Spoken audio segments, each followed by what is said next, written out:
MLP Series Review, Season 1, Episode 5, Griffon the Brush Off. So, the first things that I want to uh, make apparent with this episode is the fact that the really later writers really didn't care about early stuff. Because in this episode, it shows that Rainbow Dash starts to learn more about Pinkie Pie in the sense that Pinkie Pie and Rainbow Dash have never really done stuff together. Rainbow Dash says, I didn't know you were into pranks, which, if they're friends for a good while, then that would be something that Rainbow Dash knew almost like within this long. And she says you're a lot less annoying than I thought. If she was around Pinkie, she'd know Pinkie wasn't as annoying as she thought she was before this.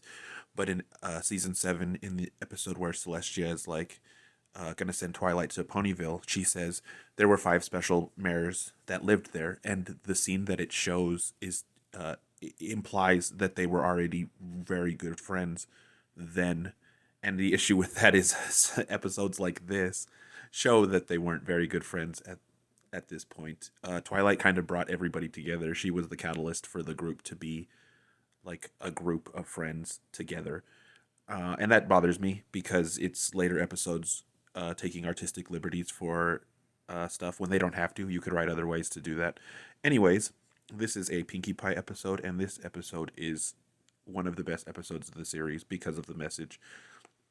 What happens is Pinkie Pie is hounding Rainbow Dash, and Rainbow Dash is trying to get away from her, but finally Rainbow Dash relents, and Pinkie Pie asks her for a favor, and they prank Spike, and Rainbow Dash enjoys pranking, so her and Pinkie start hanging out, and they prank a bunch of ponies, and then Rainbow Dash's old friend Gilda comes, and Gilda's a bully and wants Rainbow Dash all to herself, and she's really mean to Pinkie Pie, and she's really mean to Fluttershy, and she's really mean to everyone, and Pinkie Pie goes to Twilight for advice, and Twilight says that maybe Pinkie is jealous.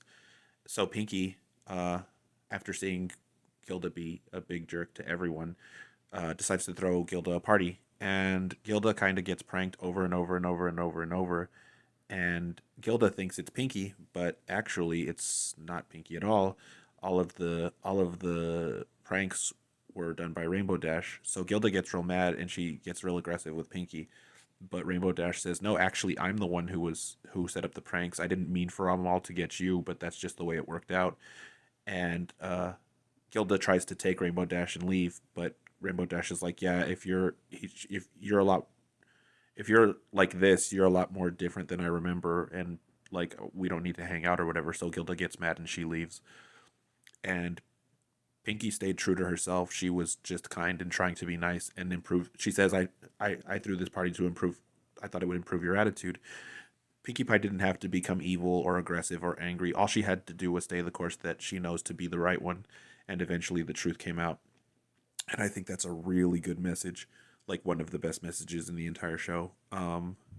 We also get, like I said, Gilda, who is a Griffon, which is another race we hadn't really seen. I don't think any other races yet, which is cool because it's more world building.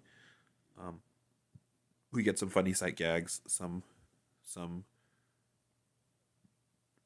like we get a story for the main 6, like when they're gonna prank Fluttershy, and Pinkie Pie's like, no, we don't ever prank Fluttershy. She's too sensitive. Like, yeah, Fluttershy is like that.